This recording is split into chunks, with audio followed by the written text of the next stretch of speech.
I was not supposed to be here. I was not supposed to be a V partner.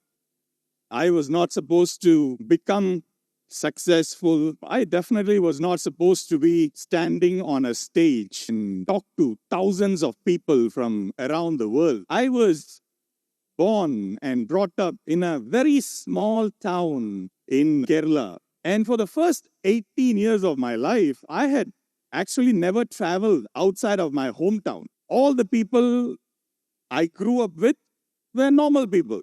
Nobody really standing out. There are maybe one or two or three successful people, but we don't look at them and think I can also become like that. They are like a special category of people. They became successful because of whatever. So I did not have any big dreams or goals. Now I come from a middle class family. So nothing very poor or very rich, just normal middle class. My parents both were government employees. My mother worked as a nurse in a railway hospital, and my father was in the Indian Army. My parents' dream was to make me a doctor. So they sent me to coaching classes and various places to learn so that I could pass the entrance exam for becoming a doctor. Didn't work out. After the 12th grade, I was sitting and thinking what I would do. And a friend of mine told me about this field of studies called as hotel management. So he said there is, something you can do, hotel management, you do that and you will become the general manager of a hotel, a 5-star hotel. I said, great, glamorous job, maybe good money also, 5-star hotel general manager. So I joined the Institute of Hotel Management in Chennai, study, do whatever and get a good job. And then the life will go on. During the second year in hotel management, they have this program called as industrial exposure training. So what you do is you work at a hotel. And that was the first time I actually worked somewhere. And it was 6 months. And during those 6 months, I worked in various departments of the hotel. So kitchen, front office, housekeeping, all that. And I was shocked because this was my first experience of working and I did not like it. I was practically there in the hotel for 16 hours a day. It was back-breaking. I didn't like it. Now, in the beginning, I thought that this is just because I'm kind of an intern. I'm training, so that is why the hours are long. During that exposure, during my second year, I was shocked. I was devastated. I thought, I don't know what I'm going to do. This is not what I want to do.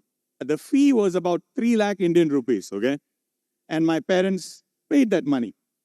Now I was thinking, that's not cheap at that time, 25 years ago. So there's no way I can just quit and forget this money and go. So I have to graduate. There's nothing else I could do. So somehow I graduated. But I was so afraid of what my life would become. I had nightmares thinking about if this is what I would do for the next 40 years of my life. After graduation, like everybody, I was looking for a job. I applied for all the 5-star hotels in Chennai. I didn't get anywhere. Then went to Bombay, applied there. I didn't get there also. Went to Delhi, applied in all 5-star hotels. Nobody took. And then finally, I got a small job in a small hotel. I thought this is what my life would be. And then my life changed completely. I fell in love. So I fell in love with this beautiful girl who is now my wife today. Love has the power to change people. It's unbelievable what love can do. It can change people just like that. And now, from somebody who was happy getting some job and working and going through life, I suddenly now wanted to become successful. I wanted to give things for this girl that I was in love with. I wanted to give her the best life, take her to this place, that place. Something happened. You become crazy in love, right? So now I suddenly realized that what I'm doing is not enough. So I need to find a better job, earn more money. After I fell in love, I was 21 years old.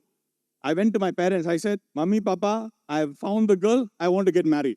My mother said, do you still need allowance from me? I said, yes. Okay. First, make money so you can feed your girl without asking me for money, and then you can get married. So I was looking for ways to earn more money. And for people from Kerala, if you're not happy with the job that you do in India, what do we do? Girl. Now suddenly I became very resourceful. I started looking for family contacts, find people who are in Middle East, call them up, ask for visa and things like that, and finally found a cousin of mine who worked in Bahrain. And I called him up and I asked him to help me get a visa to come to Bahrain. I was following up every day. Finally, it took about 6 months. And he said, I can maybe arrange visa, but it will cost you some good money. And I didn't have money, so I, again, went back to my parents. They gave me the money for the visa, for travel, everything. And it took about 6 months to get the visa. And then I went to Bahrain. See, my expectation is that Bahrain is, you go there, you can get great job, great pay, because we only see people who come back home during vacation from the Middle East, and they are like rich people. And I go there, and I see that there are 8 people staying in one room, apartment. Sometimes 10 people, 12 people. It's a miserable life. But I got a job in a restaurant, and I started working there. Now, first when I heard about the salary, I thought, oh, this is great. I can save good amount of money, and I'll become rich. But the expenses are also like that. So at the end of the day, there's hardly any saving. But I didn't waste much time in a job which was not paying much money, because I had this feeling inside that I want to achieve something fast, because, I want to get married. And I want to get married to this girl.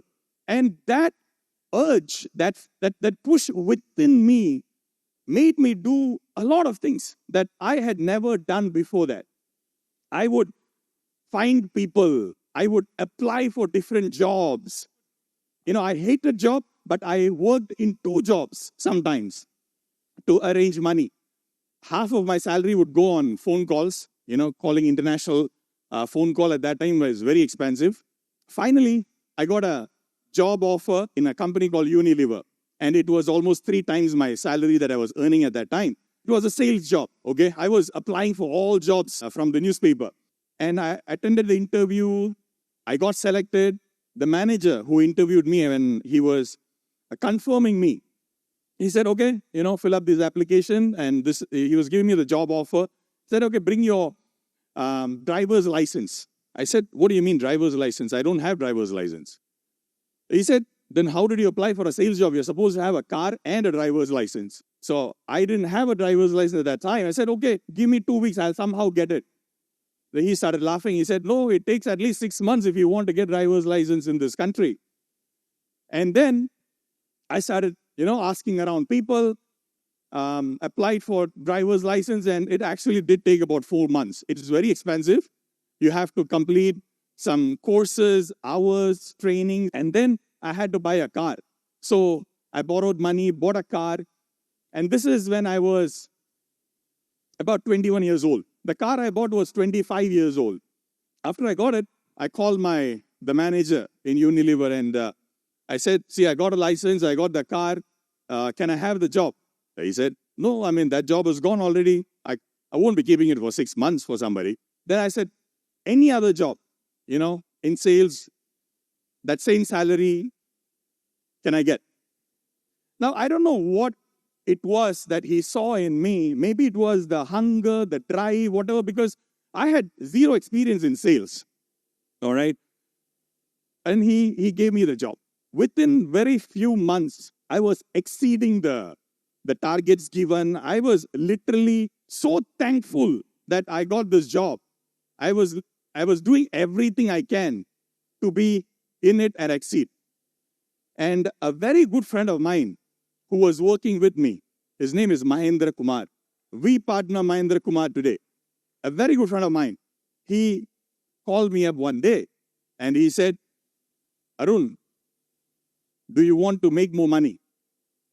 I only heard money. I said, yes. What should I do? So he said, come, I'll introduce you to somebody who will tell us how to make money. So I had this big expectation. I went. So there's one guy who came from Dubai. He was sitting there. He explained this whole thing. Took about 2 hours. I was not impressed. What I understood was, you got to buy some product, then bring some people. They will also buy products. I asked Kumar, what is this? This is not business. So Kumar said, no problem. But after a couple of weeks, he called me up again. And then he sat me down and he explained the whole thing. Second time, it clicked. At the back of my mind, I anyway wanted to earn more money. My goal is to earn as much money as possible, get married to my girlfriend, and live a happy life. So I joined. I joined the business.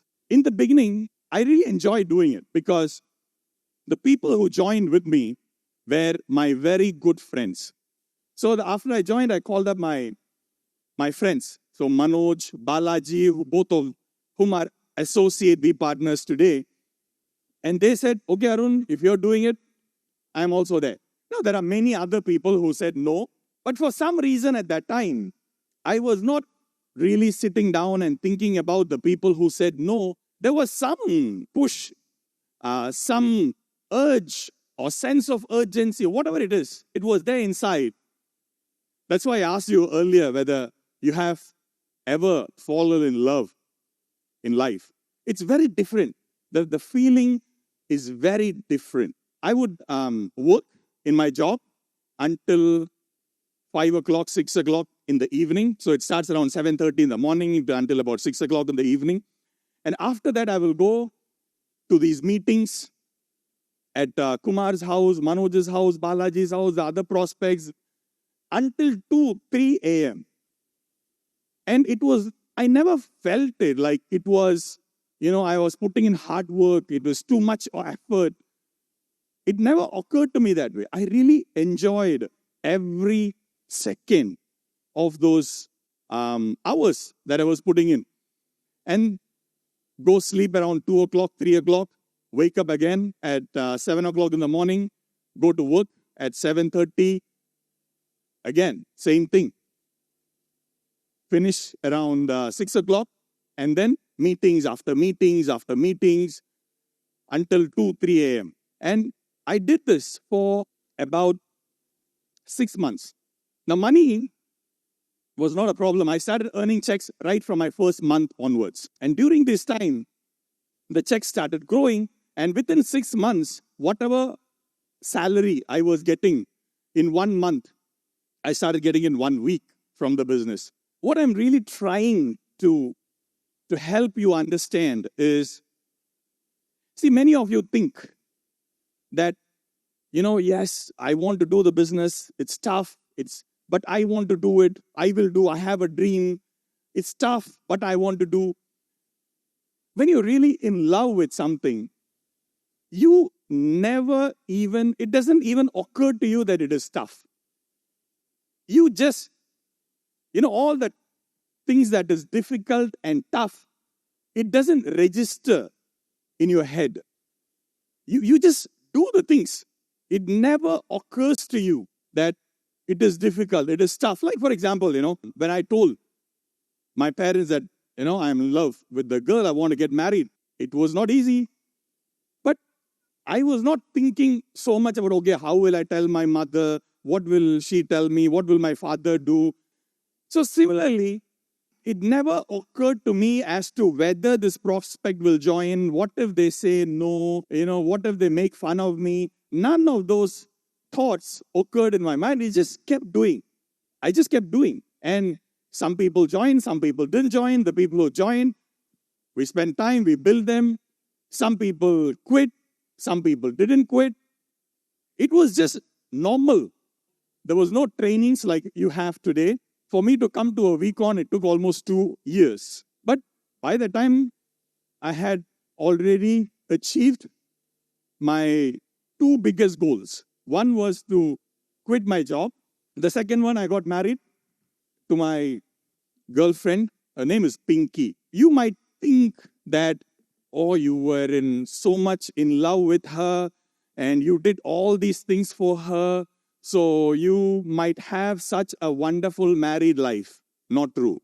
We fight every day. I got married within 2 years of starting the business. I was traveling a lot. So the business was growing and I couldn't stay in one place. And she has literally raised our 2 kids by herself. I was not even home during the birth of my first child. It is a sad life for most people. I'm talking about people from Kerala, okay? They go to the Middle East when they are around 21, 22, 23 years old. They go, they work somewhere, work for 2 years, come back, get married. Then go again, back. By the time the wife is pregnant, after 2 years, they come back again. The child is 1 year old. Spend 2 months, go back. Wife again pregnant. After 2 years, come back. First child 3 year old, second child 1 year. Oh, the wife starts saying, we have to build a house, buy property and all that stuff. Poor fellow goes, works again, sends whatever money back home, then start building a house. So now the guy cannot do anything for at least the next few years. He has to send money back home for building the house. After the house is completed, now the children are grown up, they have to go to college. Money. Long story short, somebody who goes to the Middle East, and the first thing they say, you meet anybody who come new to the Middle East as an expat, they say, I'll work here for 2 years, I'll make a lot of money, go back home. 2 years, maximum 4 years. And they're there after 40 years also, the guy is, struggling. And I knew that this could have been my future. This could have been my future. My wife, my kids, this could have been their future. For me, anytime I had to do anything for the business, I never felt like it was a big sacrifice. It just came automatically. I didn't have to sit down, think too much about, should I go there? My daughter's birthday coming up or this thing coming up. It never had it didn't even stand a chance. Now, the reason I'm telling you all this is not to just tell you my story, okay? Or my love story or whatever. There's a point. And the point is, when you have a dream or a purpose, whatever you call it, the word doesn't matter. A goal, dream, purpose, whatever it is. But when you have that inside you, like when you have that in your bones, in your blood, in your heart, the way you do things becomes completely different. If you don't have that, if you don't have that kind of a purpose, dream, goal, whatever it is, then you need everything else. Then you need motivation training. Then you need training about paying the price. You need training about don't quit. But when you have that kind of a dream inside, whether you want to do something for your wife, children, parents, it doesn't matter. The purpose doesn't matter. Who you are doing it for doesn't matter. But when you have something like that inside of you, it's completely different. But once that fire is inside of you, nobody can put out that fire. Once you have that fire, you will not be able to sleep at night. You don't need reminders to remind you about, this is my dream, this is my dream. You don't need reminders. You will not be able to forget what your dream is. When I fell in love, I did not need any reminders that, you are in love with this girl, Pinky, so don't forget, you have to do whatever it takes to get married. I didn't need that. And you don't have to go sit somewhere high up in the mountain and meditate to find a dream. Okay? It's there. It's your ego that is not allowing you to see it. You can have the noblest dream, but if it doesn't give that fire under your butt, it doesn't help. If you have that You don't need motivation training. You don't need anything else. You don't need people to tell you that you have to get up and pay the price and ignore the dream stealers. No need. It just happens because we have been made. God has made us with all that is needed to become successful. That's already in our DNA. You don't need to get it from anywhere else. And the moment you reignite it with that dream, that's all it takes. The moment you decide to become successful, you have to know that there is a mark behind your back. People will try to pull you down. People are jealous and insecure when you try and become successful. You can't help it. You don't like it, quit. If you don't like being a mark, if you don't like people trying to pull you down, then this journey is not for you. You are in this for your dream, your life. You have to get your dream, yourself. Today, you have met so many heroes. There are so many heroes who came up on stage and they mesmerized you. I want to introduce you to a hero. This hero will make you successful. And this is the only hero that you need in your life. And that hero is you. You are your hero. Don't look for heroes outside. You are the only hero you need and you want.